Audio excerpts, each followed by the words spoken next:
Hi friends, எல்லோருக்கும் வணக்கம். எல்லோரும் எப்படி இருக்கீங்க? நல்லா இருக்கீங்களா? இன்றைக்கி அந்த கதையோட அடுத்த பகுதி தான் பார்க்க போகிறோம். அதுக்கு நீங்கள் செய்ய வேண்டிய விஷயம் என்ன அப்படின்னு கேட்டிங்கன்னா, மறக்காமல் நம்ம சேனலை சப்ஸ்கிரைப் பண்ணிக்கோங்க. கீழே இருக்க பெல் பட்டனையும் கிளிக் பண்ணுங்கள். அப்போ தான் நான் வீடியோஸ் போட்டோடனே உடனுக்குடனே உங்களுக்கு நோட்டிஃபிகேஷன்ஸ் வரும். ஸோ மறக்காமல் சேனலை சப்ஸ்கிரைப் பண்ணிவிட்டு வீடியோ பாருங்கள் ஃப்ரெண்ட்ஸ். வாங்க நம்ம கதைக்குள்ளே போகலாம்.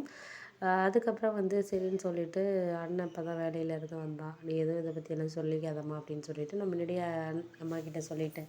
ஏன்னா அவங்க வந்ததுக்கப்புறம் இந்த விஷயத்தை பற்றி நம்ம பேசிக்குவோம். இப்போயே நீ பேசி அவரை ஏதோ ஒரு முடிவில் நீ மாற்ற வேண்டாமா அப்படின்னோடனே, சரி ஓகே பார்த்துக்கலாம் அப்படின்னு சொல்லிட்டு நானும் சொல்லிட்டேன். அதுக்கப்புறம் கொஞ்சம் 2 நாள் கழித்து அப்பா வந்ததுக்கப்புறம் எல்லார்கிட்டேயும் சொன்னார். இது மாதிரி அத்தை வீட்டிலேருந்து வராங்க, கல்யாண விஷயமா பேசுகிறதுக்காக வராங்க அருண் அப்படின்னு சொன்னோன்னே, எங்கள் அண்ணன் ஒன்றும் ரியாக்ட் பண்ணலை. சரி ஓகே வந்தால் வரட்டும்ப்பா பார்த்துக்கலாம் அப்படின்னு சொல்லிட்டு அவரும் ஒன்றும் சொல்லலை. அதுக்கப்புறம் சரி ஓகே அப்படின்னு சொல்லிட்டு இப்படி சொல்லிகிட்டு இருந்தப்போ என்னாச்சுன்னு பார்த்தீங்கன்னா, அப்போ அந்த சமயத்தில் சில விஷயங்கள் நம்மளுக்கு என்ன தான் ஒரு சில நேரங்களில் சரியான ஒரு தேடலில் நம்ம இருந்தாலுமே ஒரு சில விஷயங்கள் நம்மளுக்கு ஒரு குழப்பமான ஒரு மனநிலை தான் இருக்கும். அப்படி இருக்கிற சரி அப்படின்னு சொல்லிட்டு நானும் ஒன்றும் சொல்லலை. சரி பார்த்துக்கலாம் அப்படின்னு சொல்லிட்டு ஒரு சில நேரங்களில் நம்ம எதையுமே அண்ணனாக இருந்தாலுமே இந்த விஷயங்களையும் நம்மளாக போயிட்டு பேசிடக்கூடாது.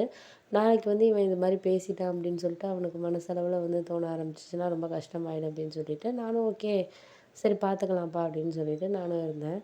அதுக்கப்புறம் 2 நாள் கழித்து அப்பா சொன்னது மாதிரி அத்தை எல்லாருமே காலையிலே வந்தாங்க. அன்றைக்கி அண்ணனை லீவ் போட சொல்லியாச்சு.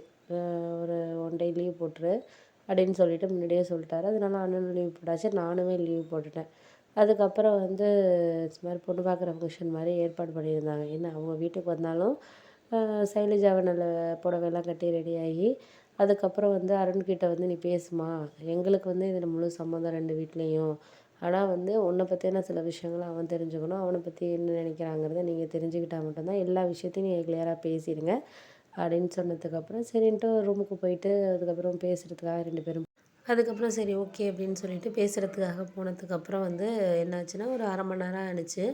அதுக்கப்புறம் அருண் எனக்கும் சைலஜாவை கல்யாணம் பண்ணிக்கிறதுக்கு சம்மதம்ப்பா அப்படின்னு சொல்லிட்டு 2 பேரும் சொல்லிட்டாங்க.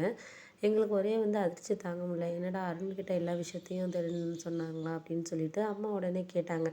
என்ன அருண் சைலஜா எல்லா விஷயத்தையும் சொன்னாலா? அவளோட முன்னாடி காதல் விஷயம் நடந்தது எல்லாத்தையுமே எல்லா விஷயத்தையும் அவள் சொல்லிட்டாமா?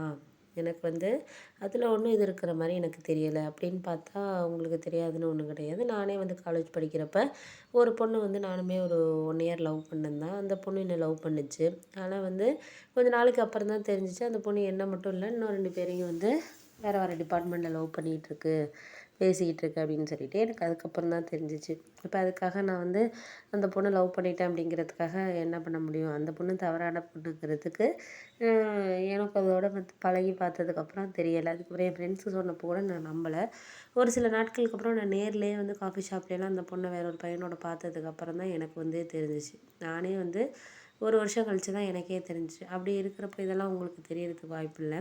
இப்போ சைலஜாவும் அந்த பையனை நம்பி தான் காதலிச்சிருப்பா. சரி அந்த பையன் நல்ல பையன் அப்படின்னு நினச்சிட்டு தான் இது பண்ணியிருப்பா. இங்கே போய் பார்த்தோன்னே தான் அவளுக்கும் அந்த பையன், ஏன்னா எனக்கும் இந்த மாதிரியான ஒரு அனுபவம் இருக்கிறனால நம்ம யாரையும் ஒருத்தவங்கள நம்பி ஏமாறுறதுங்கிறது அவங்களோட தப்பு கிடையாது. ஏதோ அவங்க ஒரு தெரியாமல் செய்கிறது தான். அப்படின்னு தெரிஞ்சு யாருமே ஒருத்தவங்கள நம்பி ஏமாற மாட்டாங்க. தெரியாமல் ஏமாறுறதா. அப்படி இருக்கிறதுனால நம்ம யாரையும் குறை சொல்ல முடியாது. இதில் சைலஜாவோட தப்புன்னு நம்ம சொல்ல முடியாது. அவள் நல்ல பையனாக இருக்குன்னு நினச்சி தான் லவ் பண்ணியிருப்பான். ஆனால் அவன் போனதுக்கப்புறம் தான் அவன் நிறைய பொண்ணுங்களை இந்த மாதிரி பழகியிருக்கான் அப்படிங்கிறது தெரிய வந்திருக்கு அப்படின்னோடனே, அதனால் எனக்கு சைலஜா கல்யாணம் பண்ணிக்கிறதுக்குலாம் விருப்பம் இல்லாமல் இல்லை. அவள்கிட்ட இருக்க நல்ல குணங்களை பார்க்கணும். இப்போ அப்படின்னு பார்த்தா பசங்க எல்லாருமே லவ் பண்ணுறாங்க. ஆனால் லவ் பண்ணுறவங்களே கல்யாணம் பண்ணிக்கிறாங்கன்னு கேட்டால் கண்டிப்பாக கிடையாது. அவங்க வாழ்க்கை துணைங்கிறது வேறு ஒருத்தவங்களை தான் தேர்ந்தெடுக்கிறாங்க. அது ஒரு சில லவ் மட்டும்தான் கல்யாணத்தில் போய் முடியுதுமா. அதனால் முடிஞ்ச வரைக்கும் நம்ம எதுவும் பேசாமல் இதை வச்சு அடுத்த ஒரு இதுக்கு போகாமல், அவளுக்கும் ஒரு லவ் இருந்திருக்கு, எனக்கும் ஒரு லவ் இருந்திருக்கு. ஸோ அதனால் மேரேஜுக்கு நீங்கள் அரேஞ்ச் பண்ணுங்கள். எனக்கும் சைலஜா ரொம்ப பிடிச்சிருக்கு, அவளுக்கும் என்ன பிடிச்சிருக்கு. நாங்கள் அடுத்தடுத்தது எங்கள் ஃபேமிலி அடுத்த ஒரு இது அப்படிங்கிறத நாங்கள் பார்த்துக்குறோம் அப்படின்னோடனே ரொம்ப சந்தோஷமாயிட்டு அப்பாவுக்கும் அம்மாவுக்கும் சந்தோஷம்தான். ஏன்னா அம்மாவும் இது பண்ணால் இவனுக்கு மனசார விருப்பம் இருக்கணும். மற்றபடி சைலஜாவை கல்யாணம் பண்ணிக்கிறத வீட்டுக்கு அழைச்சிட்டு வரதுல எந்த ஒரு மருமகளை அழைச்சிட்டு வரதுல எந்த ஒரு அம்மாவுக்கு ஒரு இதுவும் இல்லை. ஆனால் வந்து அவனுக்கு வந்து தெரியாமல் நம்ம பண்ணிடக்கூடாது அப்படிங்கிறது அம்மாவுக்கு ஒரே எண்ணமாக இருந்துச்சு. நாளைக்கு வந்து நீ வந்து இப்படி என்னை ஏமாத்திட்டியம்மா அப்படின்னு சொல்லிட்டு அவன் வந்து கேட்டுறக்கூடாதுங்கிறது தான் எங்கள் அம்மாவுக்கு ஒரே எண்ணமாக இருந்துச்சு. சரி ஓகே அப்படின்னு சொல்லிட்டு நானும் எதுவும் சொல்லலை. சரி பார்த்துக்கலாம்ப்பா அப்படின்னு சொல்லிட்டு நானும் இருந்தேன். அப்போ அந்த சமயத்தில் தான் வந்து என்ன ஆச்சுன்னா, ஒரு சில நேரங்களில் நம்மளுக்கு என்ன தான் விஷயங்கள் வந்து சரியான ஒரு தேடல்கள் இருந்தாலும் அதை வந்து நம்மளால் இது பண்ண முடியுமா அப்படிங்கிறது நம்மளால கண்டிப்பாக கிடையாது. ஒரு சில நேரத்தில் வந்து நமக்கு வந்து சரியான ஒரு தேடலுங்கிறது ரொம்ப கஷ்டமாக தான் இருக்கும். அதை வந்து நம்ம வந்து சொல்லலாம், நம்ம சொல்லிட முடியாது. அவ்வளோதான்.